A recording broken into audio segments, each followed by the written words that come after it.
Sin más preámbulo, invito y cedo la palabra al doctor Ezequiel Vergara para que desarrolle sus primeros 12 minutos. Bueno, muchas gracias, Gustavo. Muchísimas gracias al Colegio de Corredores, a Alejandro, su presidente. Es un gusto enorme, tanto que organicen estos temas, como por supuesto que me hayan invitado en representación de la Organización de Consumidores e Inquilinos que represento, y aparte en este salón tan hermoso que forma parte de mi adolescencia y de mi juventud, así que es un orgullo estar acá hoy. Bueno, vamos a tratar de hablar como escuchamos los audios del WhatsApp a 2X, así llegamos con la mayor cantidad de contenidos. Hay 3 ejes que me parecía importante desarrollar, y esto viene hace mucho, ¿no? Prácticamente podemos decir que el tema se puso en agenda de los medios de comunicación y de las organizaciones que fuimos trabajando por esta temática. Apenas se aprobó el nuevo Código Civil en el año 2015, ya desde ese momento empezó a gestarse un intento de reforma a este Código Civil que se tradujo luego en la llamada por la prensa, sobre todo Ley de Alquileres. Ahí creo que con la mayoría de las organizaciones tenemos más consensos que diferencias. Hay organizaciones de inquilinos, las representaciones de los corredores, los abogados también dieron su opinión y sus posturas, también cámaras de propietarios.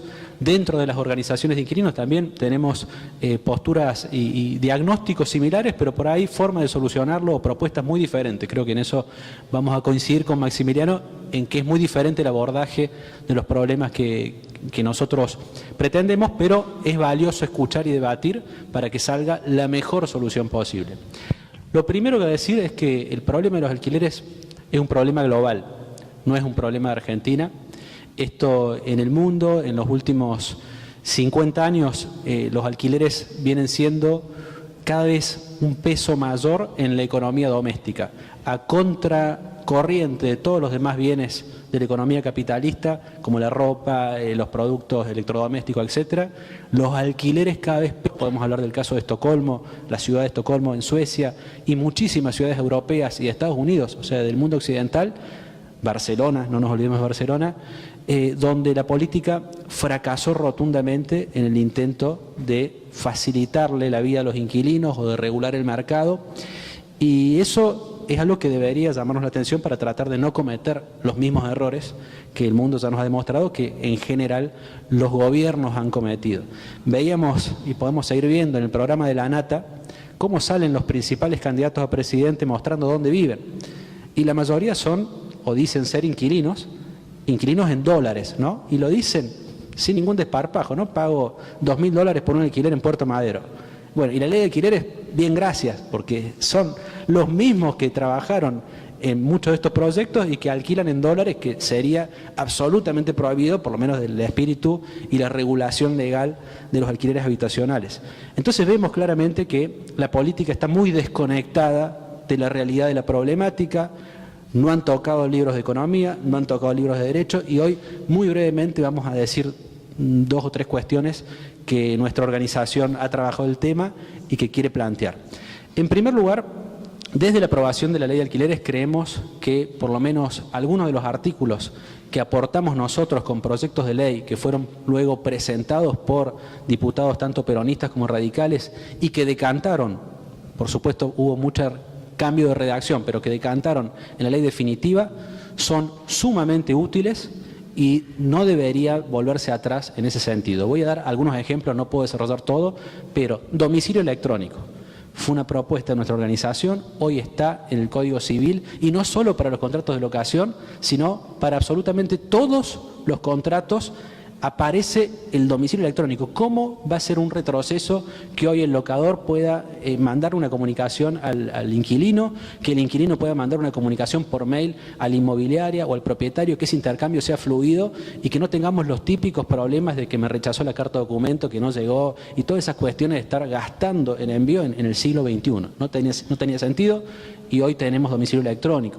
La consignación de la llave, problemas que había frecuentes, donde por ahí la inmobiliaria no quería recibir la llave y eso generaba un mayor problema, o el inquilino no quería devolverla porque tenía miedo que le cobren los alquileres. Bueno, hoy está claro que la llave hay que recibirla y después se discute lo demás. No quiere decir esto que si el inquilino rompió no tenga que pagar, no quiere decir que el propietario queda sin la protección legal, sino que facilita mucho una regla práctica sobre cómo solucionar el problema de no me quieren recibir la llave.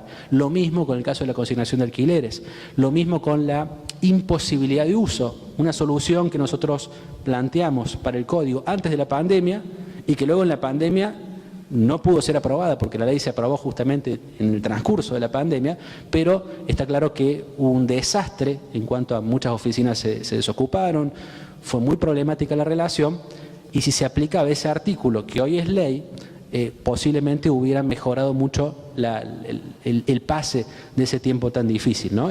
Otro tema característico, el tema del pagaré, el pagaré en las relaciones locativas, que es claramente una maniobra abusiva de algunos propietarios, de algunas inmobiliarias, y que hoy está claro que eso no puede estar admitido por una ley y le dificulta las maniobras. De nuevo, no quiero ponerme técnico legal, pero hacerle firmar un pagaré a un inquilino hace que muchos de sus derechos quedan completamente conculcados si después desea hacer uso de la resolución o demás. Entonces, la existencia del pagaré, del mismo modo que existe este pagaré para el resto de las relaciones de consumo, nosotros hoy solitariamente, pero creo que cada vez más, sostenemos que la locación está dentro del marco de las relaciones de consumo, el pagaré también no puede ser admitido. Y por eso digo, son muchas soluciones que claramente han sido y hoy se están aplicando. Ya hay jueces que están aplicando la norma de la consignación de llave, la norma de la consignación de alquileres, las reparaciones para el locatario, que facilitan, repito, tanto al propietario como al inquilino y por supuesto al corredor para que pueda asesorar correctamente a más partes de lo que dice la ley. O sea, no hay que interpretar, no hay que estar pensando, sino que hay que aplicar lo que dice. También nuestra organización se opuso desde el primer día a la cuestión de la intervención en el precio. Cuestionamos, dijimos que esto iba a traer problemas, dijimos que en la economía más inflacionaria del mundo plantear que el índice lo va a manejar el Banco Central es un disparate. Lamentablemente no fue recibida esta postura, salió la ley, como todos sabemos, que actualmente mantiene esta intervención para los habitacionales, lo cual es todavía la situación donde hay mayor vulnerabilidad en algunos casos, porque también hay que revisar este concepto para nuestra organización. No necesariamente el inquilino es una persona pobre y el locador es una persona rica, no. Es una situación de mercado donde hay una categoría jurídica que tiene inferioridad de condiciones, que es el inquilino respecto de ese caso, pero no en todos los casos el inquilino es una persona vulnerable.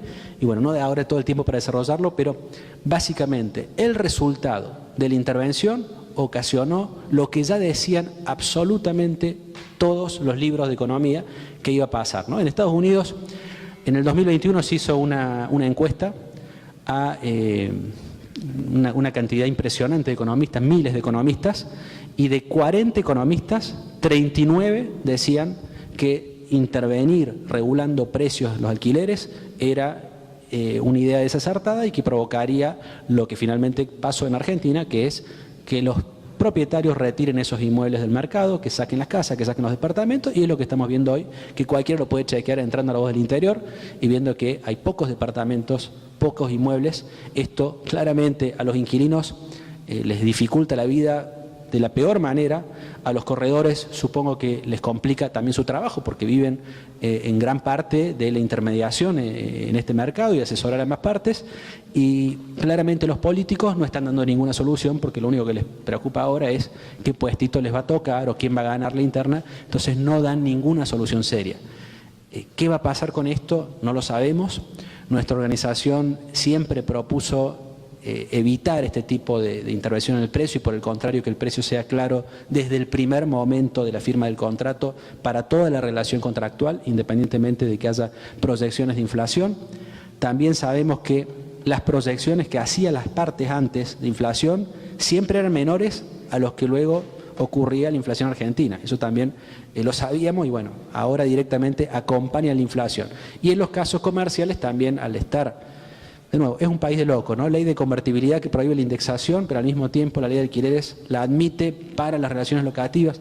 Una inseguridad jurídica tremenda Así que, como para resumir e ir cerrando, nuestra organización siempre propuso, en primer lugar, que la relación sea clara, transparente, que dé seguridad a las partes y por lo tanto que no haya intervenciones del gobierno, al menos en la fijación del precio. Eso es muy importante para destacar. Y en segundo lugar, lo que también nosotros dijimos que tenía que ser tomado por el Código era la aplicación irrestricta de la Ley de Defensa del Consumidor a todas las relaciones. Yo sé que esto hay mucha resistencia, incluso tanto del lado de algunos abogados o de corredores pueden decir que no, pero yo les aseguro que esa es la tendencia en este mercado inmobiliario y en absolutamente todos. La fuerza expansiva de la Ley de Defensa del Consumidor, que tiene carácter constitucional, va a llegar a todos los tipos de relaciones y el sector inmobiliario no va a ser ajeno a esta regulación, que es lo que permite que aquellos locadores y aquellas inmobiliarias y aquellos abogados y aquellos profesionales que intervienen en el mercado y hacen las cosas bien, tengan buenos resultados. Y los que hacen las cosas mal, está la herramienta lógica dentro del sistema capitalista para regularla, que es esta Ley de Defensa del Consumidor. Bueno, y me guardo para los 2 minutitos después una cuestión más. Muchas gracias. Excelente. Muchas gracias, Ezequiel. Ezequiel, todo tuyo. Hay 3 mitos que seguro cuando hablemos de vuelta de reformas de la ley van a surgir sobre los problemas de por qué suben los precios de los alquileres. El tema de la vivienda ociosa, el tema del turismo, el tema de la concentración inmobiliaria. Las respuestas a eso están en los libros, pero solo por la última, solo el 3% de las constructoras intervienen en el mercado. O sea que ninguna de esas 3 causas son las verdaderas causas del aumento de los alquileres y de la dificultad de la regulación. La causa es básicamente que hay más personas que casas. La solución a ese problema no la puede dar el Código Civil. El Código Civil no puede generar más casas y no puede solucionar el problema de la inflación. El Código Civil puede brindar herramientas de protección de la asimetría jurídica a través de la Ley de Defensa del Consumidor en absolutamente todos los planos del mercado.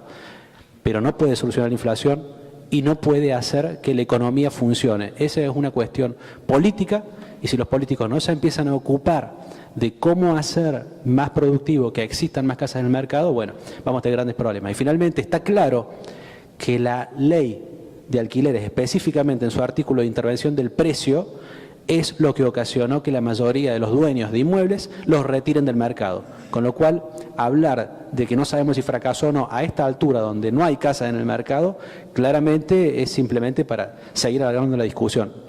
La intervención del precio ha fracasado, eso está a la vista y ese es el artículo que claramente, y creo que en general hay consenso, debería inmediatamente modificarse para volver a activar este mercado, por lo menos hasta que los políticos faciliten la vida de la gente y se puedan hacer más inmuebles. Muchas gracias.